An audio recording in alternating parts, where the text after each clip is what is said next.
მიქაუტაძის გოლი, ბუდუს გოლი, გოჩოლეიშვილის გოლი, დავითაშვილის და ქოჩორაშვილის საგოლე პასი, რომან დოლიძის რევანში და გურულის პირველი გამარჯვება. ამ და სხვა საინტერესო ინფორმაციის მოსმენამდე არ დაგეზაროს, დაალაიქე ვიდეო და გამოიწერე.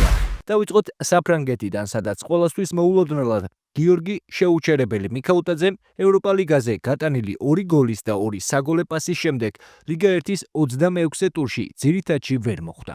შედეგად კი ლიონი საკუთარ მოედანზე ლე ავრთან 2-1 მარცხდებოდა. 77 წუთზე კი თამაში ქართველი ბომბარდირი ჩაერთო და მოედანზე შემოსვლიდან 2 წუთში საგოლე გადაცემაც გააკეთა. აქედან 3 წუთში კი ეფექტური დარტყმით ლეავრს თავად გაუტანა და მისი გუნდი წინ გაიყვანა. შეხვედრის მიწურულს კი კიდევ 1 საგოლე გადაცემაც მიითვალა. მარტივად რომ ვთქვათ, მიქაუტაძემ 3 საგოლე მოქმედებით შეხვედრა შემოატრიალა და მატჩში საუკეთესო მოთამაშეც გახდა. ამისთვის კი ქართველს სულ რაღაც 15 წუთი დაჭირდა. ჩვენმა ბომბარდირმა ამ შესანიშნავ 15 წუთზე რა თქმა უნდა შეხვედრის შემდეგ ისაუბრა. ერთი სული მქონდა მოედანზე შევსულიყავი, მაგრამ ეს მწვრთნელის არჩევანია. როცა შანსი მაქვს, ვცდილობ მაქსიმუმი გავაკეთო. მიუხედავად იმისა, რომ ბავშვობიდან ფორვარდი ვარ, მომწონს საგოლე პასების გაკეთებაც. ჩემი გოლი კი კუთხურს მოყვა, რომელიც ძალიან მომეწონა. ბურთი ცოტათი უკან მომივიდა, თუმცა შანსი კარგად გამოვიყენე და გოლი გავიტანე. დიახ, ეს გოლი თავდაჯერების შედეგია. ძალიან მონდომებული ვარ და მოედანზე 100%-ით ვიხარჯები. რთული იყო, მაგრამ საბოლოოდ 3 ქულა მაინც მოვიპოვეთ. ჯერჯერობით ეს ლიონში ჩემი საუკეთესო თამაში იყო. ჩემთვის კარგი კვირაა, მაგრამ გუნდისთვისაც ძალიან კარგია. ევროპა ლიგაზე მეოთხედ ფინალში გავედით. დღეს კი ჩემპიონთა ლიგის ზონისთვის ბრძოლის გზაზე მნიშვნელოვანი შეხვედრა მოვიგეთ და ასე გაგრძელებას ვგეგმავთ. ვაპირებ თუ არა პარი სენ-ჟერმენის და მარსელის შეხვედრის ყურებას? რა თქმა უნდა, დიახ.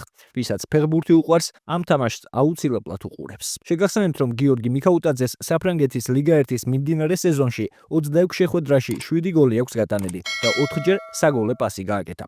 ყველა ტურნირზე ჩატარებულ 37 შეხვედრაში კი 13 გოლი და 8 საგოლე პასი აქვს. რაც შეეხება ლიონს, ქართველის გუნდი 45 ქულით მეხუთე ადგილზეა და 28 მარტს სტუმრად სტრასბურგს შეხვდება. მაგრამ მანამდე შესანიშნავ ფორმაში მყოფი გიორგი მიქაუტაძე საქართველოს ნაკრებთან ერთად სომხეთის წინააღმდეგ ითამაშებს. მიქაუტაძის მსგავსად ყველა ქართველი გულშემატკივარი ეულდებოდა პარი სენ-ჟერმენის და მარსელის დაპირისპირებას. უფრო კონკრეტულად კი ამ შესანიშნავი და წარმატებული დღის კიდევ უფრო კარგად დამთავრებას. თუმცა ამჯერად ეს სრულფასოვნად ვერ მოხერხდა. ლიგა 1-ის ერთპიროვნულმა ლიდერმა პარი სენ-ჟერმენმა მეორე ადგილოსანი მარსელი 3-1 დაამარცხა და უპირატესობა 19 ქულამდე გაზარდა. ხვიჩამ ამჯერად პრე-ასისტი მიითვალა. სწორედ მისი კარგი პასით შეძლო ფაბიან რუისმა დემბელეს 1-1-ზე გაყვანა. ქართველი სხვა შემთხვევებშიც აქტიური იყო, იმდენად, რამდენადაც მასთან ბურთი მიდიოდა. საბოლოოდ ქართველმა მოედანი საშუალო შეფასებით მე-80 წუთზე დატოვა. მართალია ხვიჩა ყვითელი ბარათების გამო ნაკრებს პირველ შეხვედრაში ვერ დაეხმარება, მაგრამ ის მეორე შეხვედრისთვის მოემზადება. სანაკრებო პაუზის დამთავრების შემდეგ კი ძალიან საინტერესო შეხვედრა გველის. ზურიკო დავითაშვილის სენტ-ეტიენი ხვიჩა კვარაცხელიას პარის სენ-ჟერმენს უმასპინძლებს. ეს შეხვედრა 29 მარტს გაიმართება. აქვე გეტყვით, რომ ხვიჩას და გიორგის მსგავსად ასევე კარგ ფორმაშია ლიგა 1-ში მყოფი კიდევ ერთი ქართველი, ზურიკო დავითაშვილი, რომლის გუნდიც მონპელიეს დაუპირისპირდა. ამ შეხვედრაში დავითაშვილმა საგოლე გადაცემა გააკეთა, რითაც მისი გუნდის უპირატესობა 2 ბურთამდე გაზარდა და ამავდროულად თამაშიც შეწყდა. საქმე იმაშია, რომ მე-11 წუთზე დაწინაურებული სენტ-ეტიენი პირველ ტაიმის ბოლოს აცნაკლული დარჩა. ამის მიუხედავად მწვანეებმა დავითაშვილის დახმარებით მეორე გოლის გატანაც შეძლეს. ეს კი მონპელიეს ფანებმა ვერ აიტანეს და ტრიბუნებზე ხანძარი გააჩინეს. რის გამოც მთავარ მსაჯს შეხვედრის შეწყვეტა უსაფრთხოების რისკების თავიდან აცილების გამო მოუწია. ჯერჯერობით უცნობია, როდის განახლდება შეხვედრის დარჩენილი დრო. სანამ დავითაშვილის გუნდი გამარჯვებას ოფიციალურად გაიფორმებს, მანამდე გეტყვით, რომ ასევე შესანიშნავ ფორმაშია ბუდუ ზივზივაძე, რომელმაც ბუნდესლიგაში ზედიზედ მეორე ტურში შეძლო გოლის გატანა. ჰაიდენჰაიმის და კილის შეხვედრაში, რომელიც 3-1 დამთავრდა, ქართველმა ფორვარდმა გოლს შეხვედრის მიწურულს საგოლე გადაცემაც დაუმატა. ამასთან ერთად მის ანგარიშზეა 4 მნიშვნელოვანი პასი და 10 მოგებული ორთაბრძოლა. რა თქმა უნდა, გასაკვირი არ არის, რომ ზივზივაძემ ამ შეხვედრაში უმაღლესი შეფასება დაიმსახურა. შედეგად ქართველის გუნდმა 19 ქულა დააგროვა და ბოლო ადგილს თავი დააღწია. გასავარდნი ზონიდან თავის დაღწევას კი ჰაიდენჰაიმი 29 მარტს ვოლფსბურგის წინააღმდეგ შეეცდება. თუმცა მანამდე ბუდუ გოლის გატანას ნაკრებთან ერთად შეეცდება. გიორგი გოჩოლეიშვილმა კი კოპენჰაგენის შემადგენლობაში სადებიუტო გოლი გაიტანა. 24 წლის ქართველმა მარჯვენა მცველმა თავისი გუნდის შორიდან ეფექტური დარტყმით დააწინაურა. აღსანიშნავია, რომ კოპენჰაგენი ვიბორგს ორბურთიანი უპირატესობით უგებდა, თუმცა შეხვედრა ვიბორგის გამარჯვებით 3-2 დამთავრდა. შედეგად 22 ტურის შემდეგ კოპენჰაგენი დანიის ჩემპიონატის სატურნირო ცხრილში მეორე ადგილზეა და ლიდერ მიდტიულანს მხოლოდ 4 ქულით ჩამორჩება. მეცხრე გოლი გაიტანა ოთარ კიტეიშვილმაც. ავსტრიის ბუნდესლიგის 22 ტურში 10-კაციანმა გრაცის შტურმა შინ ლასკი 4-2 დაამარცხა. ქართველმა გოლის გატანა მისივე გამომუშავებული 11 მეტრიანის ნიშნულიდან შეძლო. შეგახსენებთ, რომ ავსტრიის ჩემპიონატის მიმდინარე სეზონში ჩატარებულ 23 შეხვედრაში კიტეიშვილის ანგარიშზე 9 გოლი და 4 საგოლე გადაცემა. შტურმი კი ვენის აუსტრიასთან ერთად ჩემპიონატს ლიდერობს. კიტეიშვილს კი ახლა ნაკრებში ელოდებიან, სადაც სომხეთის ნაკრებთან პირველ შეხვედრაში კაპიტნის სამკლაურს მოირგებს. ნაკრებს საგოლე გადაცემით უერთდება გიორგი ქოჩორაშვილიც. ლა ლიგა 2-ის 31 ტურში ლევანტეს სტუმრად უესკას დაუპირისპირდა და დაძაბულ ბრძოლაში 2-1 დაამარცხა. აღსანიშნავია, რომ ქართველმა ნახევარმცველმა საგოლე გადაცემის გაკეთება მსაჯის მიერ დამატებულ პირველ წუთზე შეძლო და გუნდის გამარჯვებაში მნიშვნელოვანი როლიც ითამაშა. უფრო მეტიც, ამ გამარჯვებით ლევანტემ სატურნირო ცხრილში 56 ქულა დააგროვა და პირველ ადგილზე გადაინაცვლა. მომდევნო ტურში ქართველის გუნდი კასტელონს დაუპირისპირდება, თუმცა გიორგი ქოჩორაშვილი ამ შეხვედრას სანაკრებო პაუზის გამო გამოტოვებს. გიორგი მამარდაშვილი კი ვალენსიას ჟირონასთან ქულის მოპოვებაში დაეხმარა. შეხვედრაში, რომელიც 1-1 დამთავრდა, 24 წლის ქართველმა მეკარემ 3 სეივი შეასრულა. მათ შორის ერთი განსაკუთრებული იყო, როდესაც მეტოქის თავურის შემდეგ კუთხეში წასულ ბურთს ნახტომში მიცვდა. ასეთი დამაჯერებელი თამაში კი ვალიადოლიდთან დაშვებული შეცდომის შემდეგ ქართველი მეკარისთვის ძალიან მნიშვნელოვანი იყო. შეხვედრის შემდეგ მამარდაშვილმა მედიასთან მოკლე საინტერესო კომენტარი გააკეთა. როგორც ერთი ცუდი თამაშით არ გავხდი ცუდი მეკარე, ისე ერთი კარგი თამაშის გამო არ ვარ კარგი მეკარე.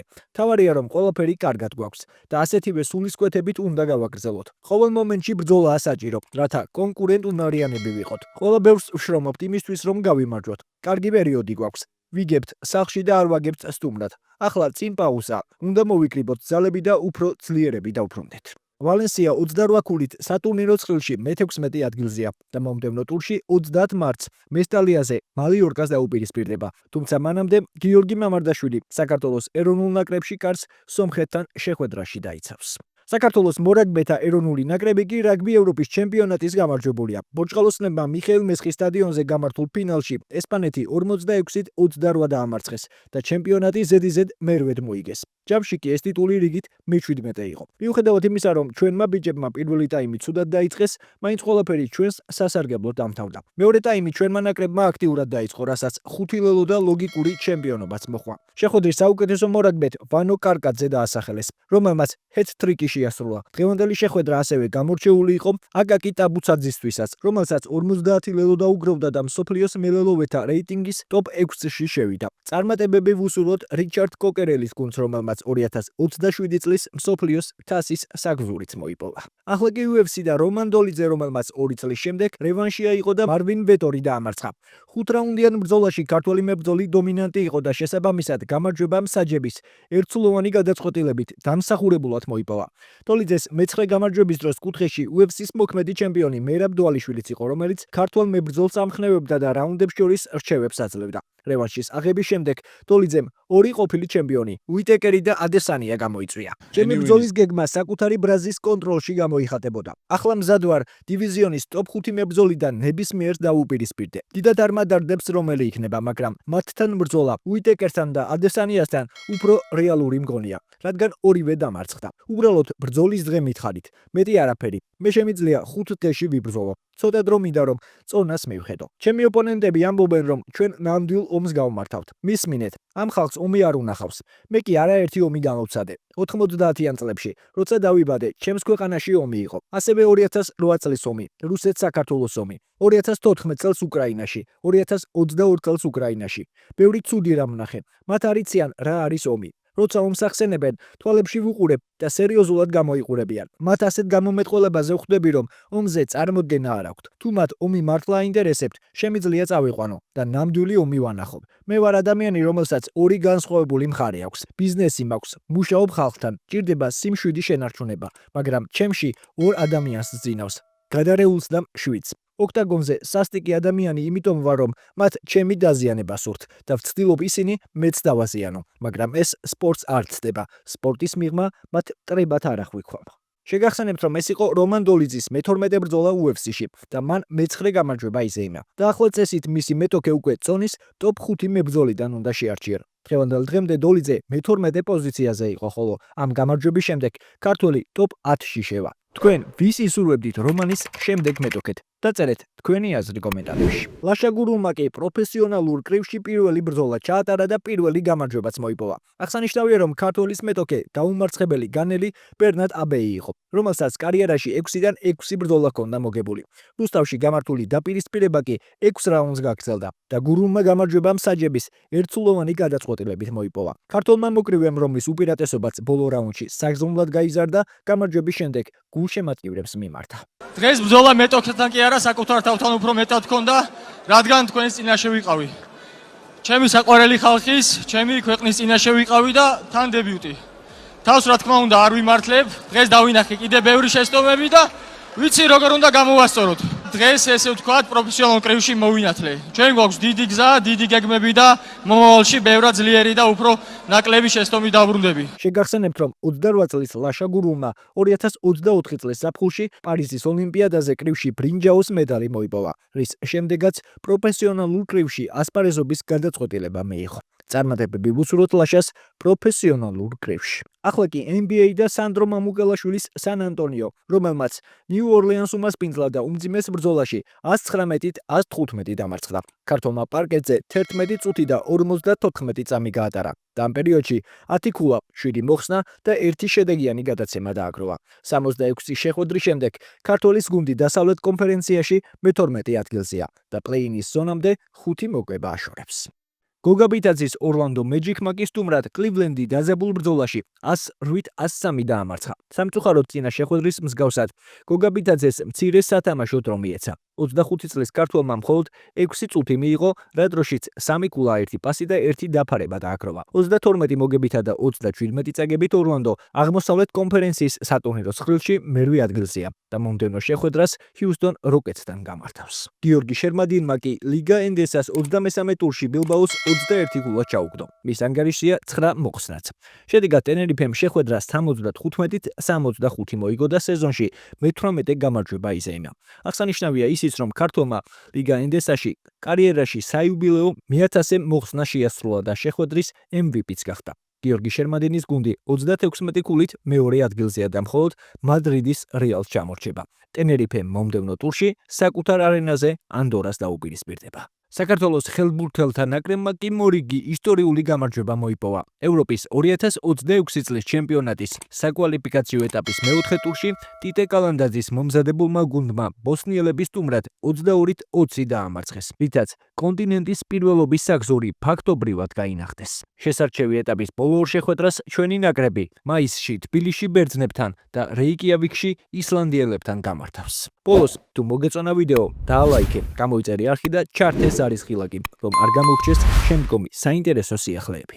და ეს არის კრისტალბეთ ეროვნული ლიგის თამაშებს და უგულშემატკივრე ქართულ ფეხბურთს.